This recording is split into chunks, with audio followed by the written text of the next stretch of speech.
These days, there's a lot of content and messaging out there around self-acceptance, and rightfully so.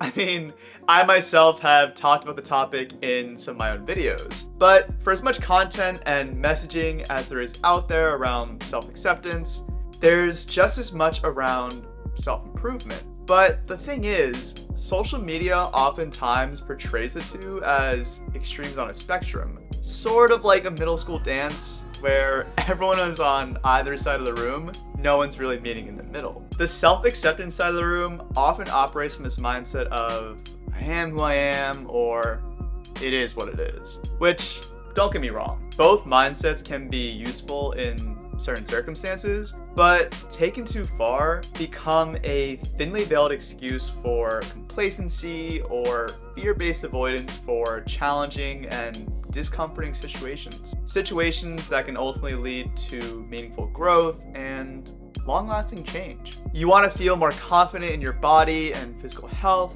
yet avoid the task of building healthy eating and exercise habits. You want to build healthy, long-lasting, and meaningful relationships, yet avoid the task of working on your own baggage and insecurities. You often hear the phrase, if you don't want me at my worst, you don't deserve me at my best. But if you're never striving to be your best, then is that really fair to yourself and those around you? All that to say, the other side of the room isn't that much better. The self-improvement side often operates from a scarcity mindset, overly focused on what is lacking in life, perpetually trying to obtain something external to themselves in order to feel whole, feel happy. They believe that when they are X or get Y, then they'll be happy. Essentially living for a future version of themselves and a life that may or may not materialize. Unable to accept themselves and life in the present, unable to recognize and appreciate how far they've already come, unable to exercise gratitude for what they do have. What the two sides don't realize is that they have a lot more in common than they think. They're both pretty insecure and have misperceptions about what is and isn't within their control.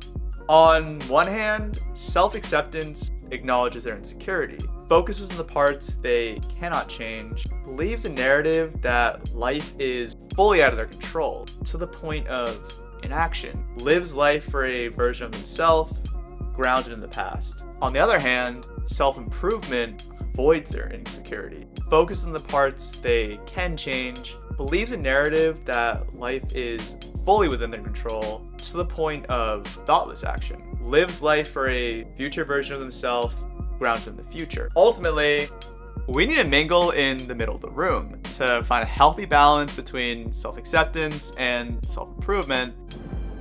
Perfectly balanced, as all things should be. So we can navigate and progress through life not only sustainably, but also intentionally. For true intention is the only way we can actually live in the present moment. I've got an example, but I'm gonna need you to work with me on this one. To start, let me pose a question. Can someone really be a competitive runner if they literally can't tie their own shoes? I mean, after all, it's not the runner's fault. Throughout their entire lives, no one's really taken the time to teach them. They're so used to, or rather conditioned to rely on others to tie their shoes for them, that the thought of learning how to do so themselves never really crossed their mind. So when they start thinking about how to go about becoming a competitive runner, instead of starting from literally and figuratively the ground up by learning how to tie their own shoes, they're overly focused on endeavors like hiring a running coach, getting nice quality running shoes, maybe even losing some weight so there's less of themselves to carry around. I mean, there's no disputing a running coach, nice quality running shoes, or being lighter would, in theory, help someone be a better runner, or at least give out the impression of being a better runner. But does any of that really matter if the runner literally can't tie their own shoes?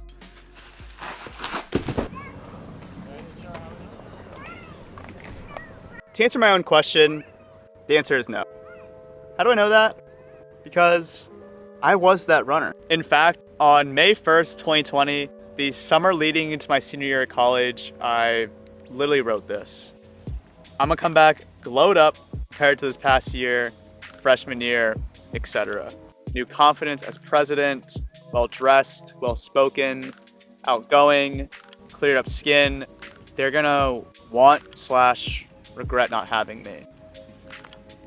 I cringe reading this back, but that's literally the mindset I had for who and where I was in life at the time.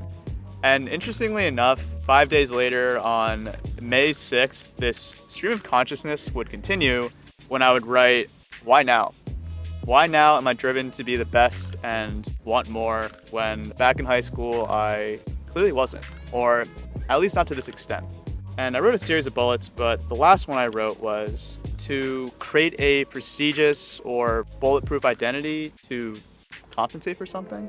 Evidently, the gears in my head were turning and I was definitely onto something there, but it wouldn't be until the tail end of 2021 when I was gearing up to run a race did I realize that my shoes were untied.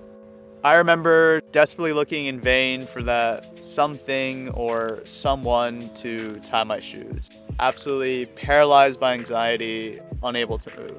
Friends, family, those who I spoke to, you know who you are. But to put it lightly, I was a mess.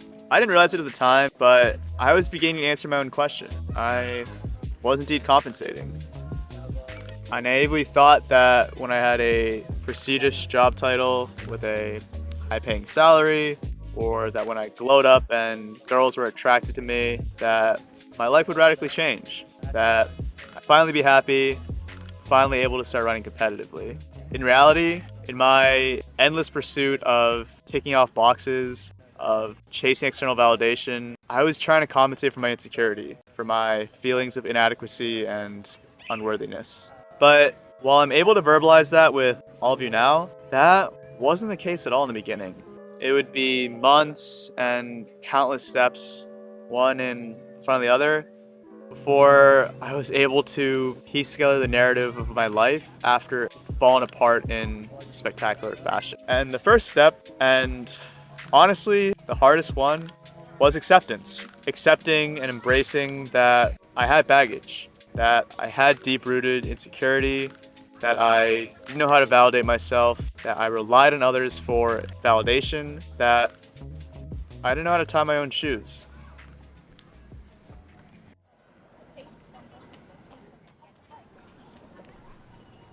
From there, I was able to slowly start working backwards, slowly start identifying what sort of baggage I had, where my deep-rooted insecurities lay, and so on.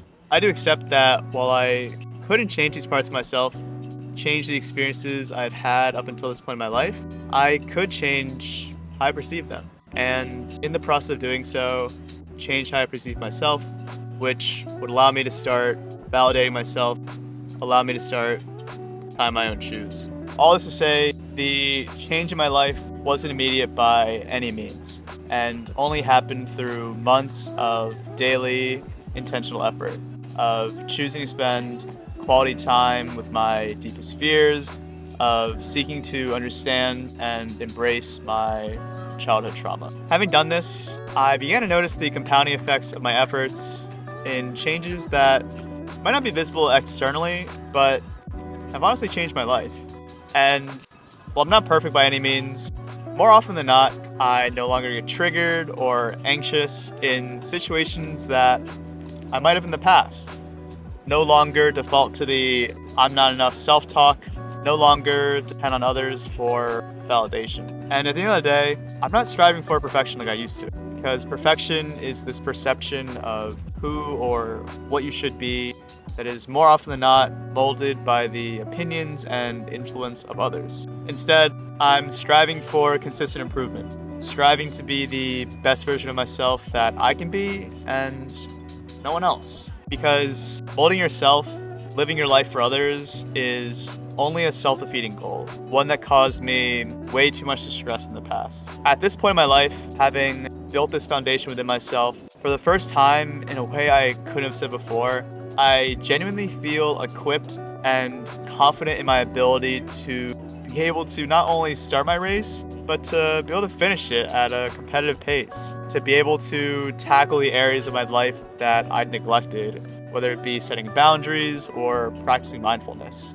Equipped to start tackling the daunting questions in life, questions that don't have a one-size-fits-all answer. And don't get me wrong, there are still plenty of areas I embrace that I have room to improve upon. Just as there are areas of myself and my life that I embrace, I can't change at this point. The difference now being I just understand what is and isn't within my control, and no longer act from a place that is driven by insecurity. So, let me ask you a simple question. Do you really know how to tie your own shoes?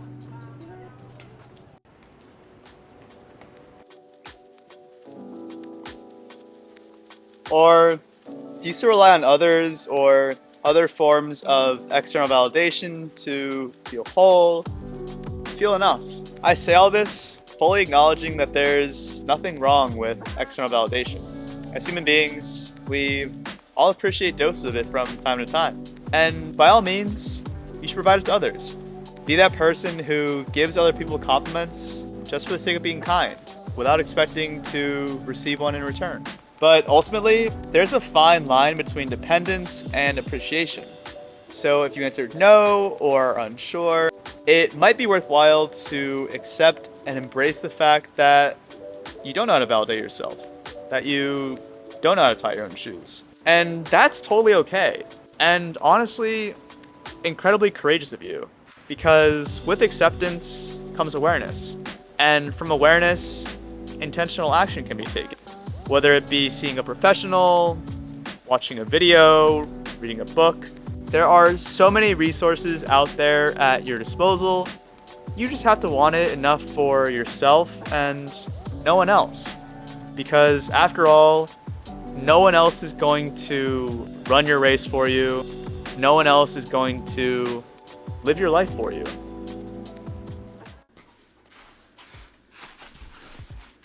So, when we think about self-acceptance and self-improvement, it's not really a spectrum, but more of what I consider to be a positive feedback loop or cycle. To accept yourself, you have to show that you respect yourself. And in order to demonstrate self-respect, you can work on yourself in whatever area of life it may be to show that you're worth the investment, time, energy, and effort, worth enduring the ups and downs. In turn, in order to work on yourself in a healthy and intentional manner, you need to be able to accept yourself. You need to be able to embrace your imperfections, your baggage, and so on. Only then can you begin to identify areas that you can improve upon with a level of understanding and compassion for yourself, rather than being driven by feelings of inadequacy and unworthiness, which are often elicited by others. Some of you might have heard of the Serenity Prayer, but for those who haven't, it's so simple yet so powerful. And in my opinion, perfectly captures the balance we should strive for between self-acceptance and self-improvement. So, if there's one thing to take away from this video, it's this. Grant me the serenity to accept the things I cannot change, the courage to change the things I can, and the wisdom to know the difference. Oh, and one last thing, but thank gosh for Berks.